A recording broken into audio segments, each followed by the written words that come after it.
Yo, yo, yo, what is good with YouTube? It is your boy once again, Earn, and this is Before I Go. Something that I want to do before I go, so here we go. Um, Back again with another reaction video, of course. I'm not sure what this one is about, actually. It says 7 men went out after their mistresses. I'm not sure in what way they went out, but we're going to find out together. Rock out with me. Let's go. See what this video about. Ain't gonna waste no more time, you feel me? Let's get into it.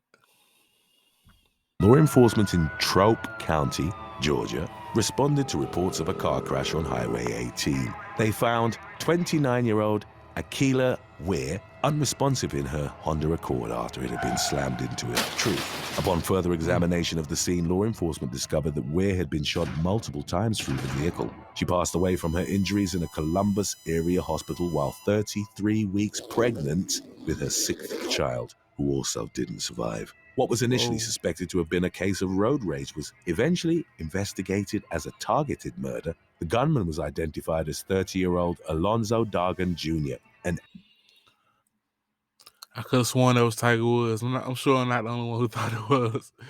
I don't know. Is it racist? But they like Tiger Woods to me. I don't know. Let's call him Active duty Army sergeant stationed at Fort Bragg in North Carolina. He was married with children and had been having an affair with Weir, whom he'd reportedly known since childhood. Dargan wasn't a father to any of her other children, but she'd become pregnant with his child during their tryst, and it was suspected that he'd killed her to prevent the extramarital relationship from being exposed. Dargan, who'd served in Afghanistan and had received multiple commendations during his military career, was in Troup County at the time of the murder, and he drove a silver Nissan, which had been spotted at the scene. He was arrested and charged with murder, feticide, and possession of a firearm during the commission of a crime, with his court appearance scheduled for the fall of 2022. I definitely want to look into that Excuse one. me, That seems what kind of car do crazy, you drive? but this is why you got, you got to watch who you're dealing with. You And how can't be much do dealing you with a pay lot the of car people because you insurance never each know month? about these people. I don't know. I have to look You it up. never know about Okay. these people. She thought she was on a little sneaky Number link 6, situation. Gerald Michael Bullinger.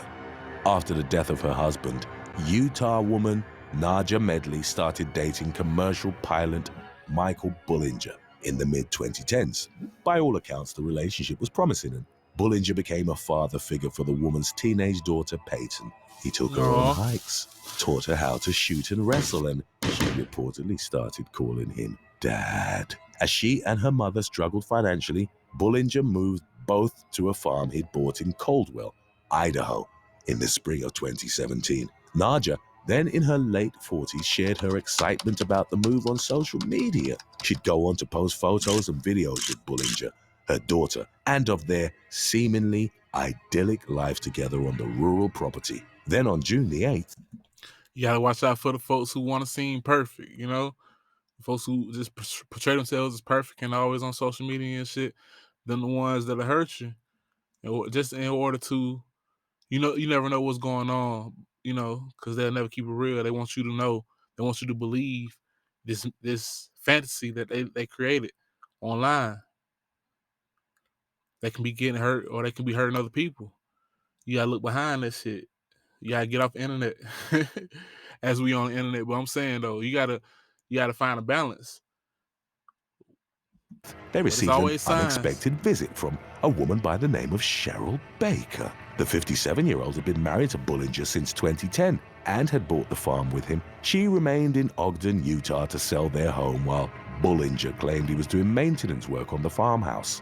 Baker had recently retired from her job as a school teacher and had decided to surprise her husband by making the drive to Caldwell weeks earlier than they'd planned. It was subsequently determined that Baker and Medley didn't know each other and were stunned to learn about Bullinger's double life. What followed hasn't been concretely determined. On June the 19th of 2017, the mother of one of Peyton's friends asked law enforcement to perform a welfare check at the farm because no one had heard from the teen or her mother. As officers reached the scene, they detected a foul smell emanating Oh from a shed, no. which Naja had at one point mentioned in her social media videos. Upon further investigation, officers discovered 3 partially decomposed bodies, which were later confirmed as Cheryl Baker, Naja, and Peyton. All 3 had been killed via a single gunshot to the head, execution style, and had been dead for at least 10 days. Bullinger, then 60 years old, became the prime suspect in the murder,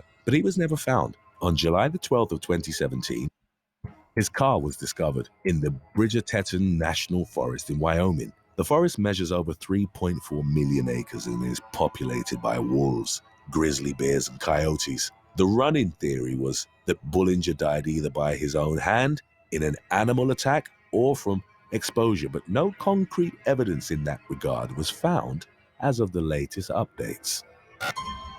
Unsolved mystery. It's crazy, especially in this day and age. If you find no evidence, of course, we still assume that he's alive and thriving out here on some bullshit. Number Monstrous. 5. Rosario Di Girolamo.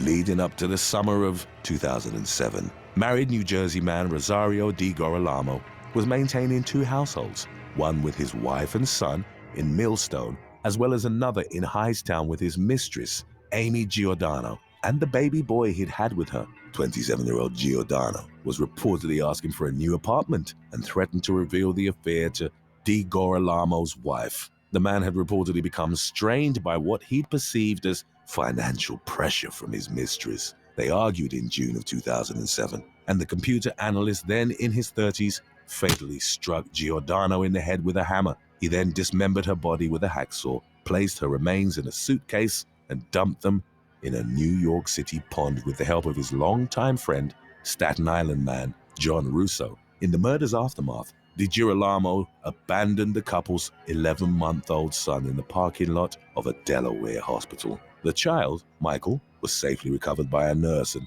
relatives who Thank God. recognized him from TV news reports came to learn Giordano was missing. By then, Di Girolamo had quit his job, abandoned his other family, and fled to Italy, where he remained for about 2 months. He eventually returned to face child abandonment charges in Delaware, to which he pleaded guilty. Giordano's body still hadn't been found by March of 2008, when Di Girolamo was returned to New Jersey and charged with her murder. Within days, Russo was also arrested and charged with tampering with evidence. He agreed to testify against Di Girolamo and led the authorities to the pond, where they found a suitcase containing a torso that was confirmed as Giordano's. Di Girolamo's legal defense maintained that his crime had been one of sudden passion and that he hadn't meant to kill his mistress. A judge would reject that argument after evidence indicated Di Girolamo had searched for lethal karate blows to the back of the head online 2 days before the murder. In light of the evidence, That's some shit to search.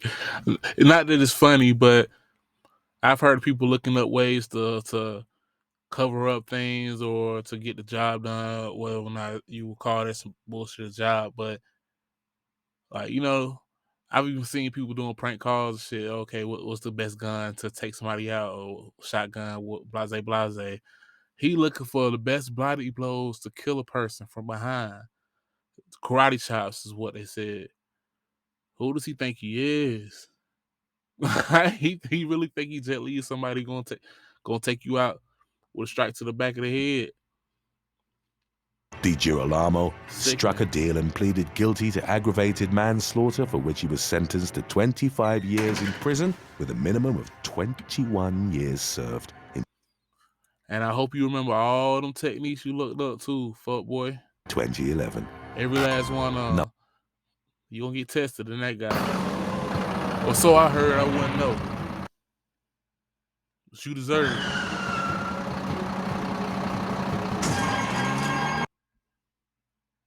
Let's keep this thing rolling. Number 4. Abdul Salam Gunay. Turkish man Abdul Salam Gunay met up with 30-year-old Didem Mengu, a woman who'd been his mistress for nearly 10 years, on the evening of December the 9th of 2019 at her home in Istanbul. They drank alcohol and had intercourse. A heated argument erupted during the rendezvous after Gunay had reportedly called Mengu by his wife's name while in bed with her. Gunay would later tell law enforcement that he got really angry during the row and struck Mengu in the head with a cobblestone before strangling her. Upon realizing she was dead, the father of two fled the scene in Mengu's car, but later returned to the apartment, placed their body in a suitcase, and kept her phone. The Anatolian 16th High Criminal Court found him guilty of deliberate killing, and he was sentenced to life in prison. Number 3, Larry Dunn. Just that easy. Texas man Larry Dunn, a married father, met 28-year-old Cicely Bolden through a dating app in 2012, and they soon started having intimate relations. A few weeks into the affair, Bolden told Dunn during a phone conversation that she was HIV positive. Dunn believed that he'd contracted the virus, and about a week after the reveal, returned to Bolden's Oak Cliff apartment with what he'd later claimed was an intention to slap her around a little bit. However, upon arriving at her home, they had unprotected intercourse once more. Dunn became enraged when the woman reportedly... What? I mean, I guess at that point, then again, no. I guess if he was tested and he knew he was positive, she was positive, why the fuck not? I don't know if it would intensify. Like, can you get HIV squared or some shit? You know what I mean? Or can it just, can it, frequency like expedite the full blown AIDS process? I don't know. I'm not a doctor, but at the same time, he went over. I mean, what would you do? Let's talk about that in the comments. What would you do if whoever you know what I mean, you intimate with tells you that? I wonder if she told before or after. I mean, it had to be afterwards.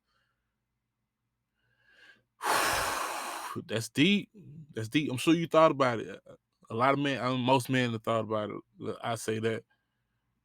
That's some wild shit. He brought up the HIV conversation again. He grabbed a steak knife from the kitchen, concealed it in his pocket, and went to lie beside her in bed. Dunn then stabbed her in the neck twice, later telling the police that Bolden only saw the knife when it was sticking out of her throat. He abandoned her bloodied, half-naked body in bed to be found by her children. Law enforcement learned from the victim's friends and family that she'd been seeing Dunn and arrested him as a person of interest. He initially denied any involvement with the murder, but then admitted that he'd been in an intimate relationship with Bolden. After the police found blood in his car, Dunn confessed to the murder in a video-recorded interview. He told detectives, "In my mind, I'm already dead," adding, "She killed me, so I killed her." Preliminary tests found that he hadn't been infected with HIV. His defense tried to argue that he'd acted in sudden passion, which would have seen him serve anywhere from 2 to 20 years, but he was ultimately given.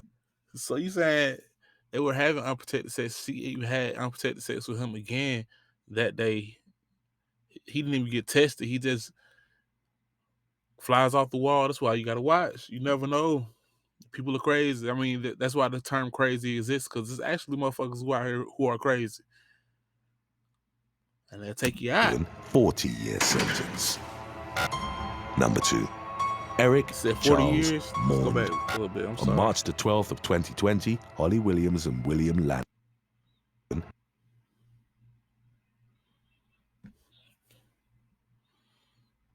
His defense tried to argue that he'd acted in sudden passion, which would have seen him serve anywhere from 2 to 20 years, but he was ultimately given 40-year sentence. Number 2. Eric Charles Mourn. On March the 12th of 2020, Holly Williams and William Lanway, both in their 30s, were found dead in a crashed car at a construction site in Nashville, Tennessee. They'd been gunned down, and an investigation revealed a complex murder-for-hire conspiracy, at the center of which sat an automotive magnate by the name of Eric Charles Mourn. The married 46-year-old based in Austin, Texas, would reportedly have relations with Williams during his visits to Nashville. Lanway, whom sources described as Williams' boyfriend, became aware of the affair and texted Mourn, threatening to expose it unless he was paid off. The mistress's degree of involvement in the extortion attempt remained unclear. Roughly 11 days later, however, she and Lanway would be shot dead. Upon receiving the threats, Mourn reached out to fellow Austin man Gilad Peled, He presented himself as a former Mossad agent and a former member of the Israeli Defense Forces, but only the latter was confirmed. He ran the company Spear Tip Security, which stated one of its specializations as responding to extortion demands. Peled contracted Brian Brockway and Adam Carey, two former members of the Marine Corps, with a background in special operations. Wire transfers indicated that Maund had paid the trio over $750,000 to kidnap and murder Williams and Lanway for their extortion attempts. Brockway and Carey conducted in-person surveillance of the victims and submitted intelligence reports to Peled on March the 5th and 9th, with the latter concluding that Lanway was living at Williams' residence. 2 days later, communication between Maund and Peled, carried out through email, cell phone, and encrypted messaging apps, indicated that they discussed the kidnapping and murder. Then on the 12th, Brockway and Carey shot Lanway multiple times, including twice in the head, as they ambushed the couple in the parking lot of Williams' apartment building. The former Marines kidnapped the woman and drove her to the construction site with Lanway's lifeless body, where they killed her in similar fashion. Maund's connection to the plot was revealed after he'd left a glowing online review of Spear Tip, praising their speed of execution and perfection. Very professional, and on top of it, they get the job done in an expedited time. Couldn't imagine using anyone else. Are you fucking kidding me? So you telling me these people openly advertised being a hitman services? Somebody actually actually hit them up and paid them to do what they did the job. And this motherfucker goes back and does a Google review on the hitman services. Like, nah, they really took them out and it was quick. You know what I mean? Went on issues.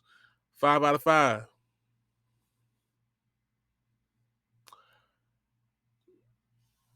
That's how he got caught. That's how he was caught. That's how he was caught. The Google review. Did they tell him the review? Like, hey, bro, make sure you give us 5 stars on that hit. But you know, my aim was impeccable on that thing.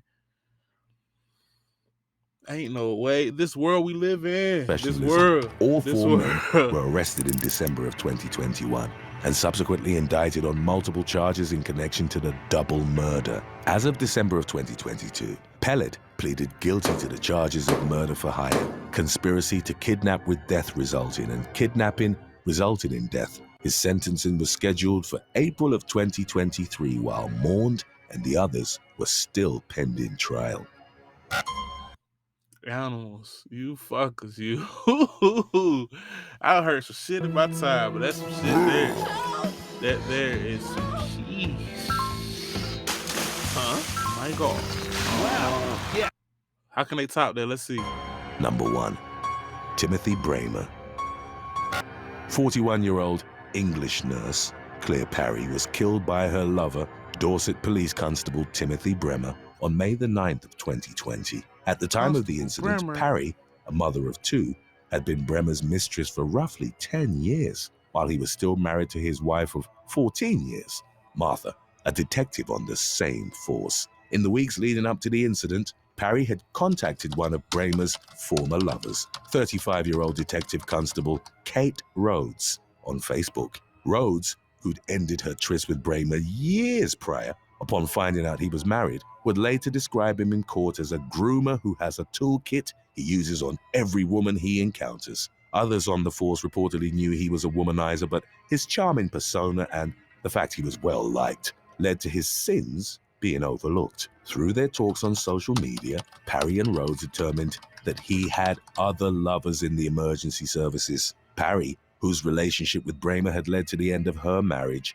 told Rhodes that she'd be embarking on a campaign to ensure the man's long and slow downfall. It would reportedly involve telling his wife that he was unfaithful, referring him to a police watchdog, and reporting him to the tax authorities for failing to declare a second income he got from doing odd jobs. On May the 9th, Martha believed that her husband was out buying some steaks, but he'd actually met with Parry in the parking lot of the Horns Inn pub in Dorset. They argued in his car, and Parry asked for his phone to check if he'd been seeing someone else. She instead used it to message Martha, "I'm cheating on you." A fight erupted in the vehicle that ended with Bremer breaking his mistress's neck in 3 places. CCTV caught him walking shoeless across the car park to the pub entrance, where he sat down covered in his own blood, and asked a passerby for help. He'd stabbed himself in the forearm 3 times and told the police Parry had attacked him, a statement which he eventually recanted. Body cam footage, which was subsequently played in court, would show a shirtless Bramer crying while receiving treatment in the ambulance. It later claimed that Parry's death had been an accident caused by him leaning on her neck while trying to force her out of the car after she'd refused to leave. The 40-year-old was found not guilty of murder, but convicted of her manslaughter following a trial at Salisbury Crown Court. His jail term, which was initially 10.5 years, was found too lenient by the Court of Appeals, which increased the sentence by 3 years in March of 2021. Still Thanks soft for as watching. fuck. Would you rather be cheated on or violent? Shout out to this page, They Will Kill You. Great content. I'm gonna have to do another one of their videos. Love the countdowns and the choice of content. They do a good job. So wild shit indeed. That was a good one. Another one under the books. Yeah. Hope you have a good day. Hope you had a great day. Hope you have a good week. And catch you on the next one. Oh, before I go, that thing you've been putting off, you know what I'm talking about. Yeah. Stop playing and go ahead and knock it out. It ain't going nowhere. It's waiting on you. Nobody else gonna do that shit. It's waiting on you, so stop playing. Peace.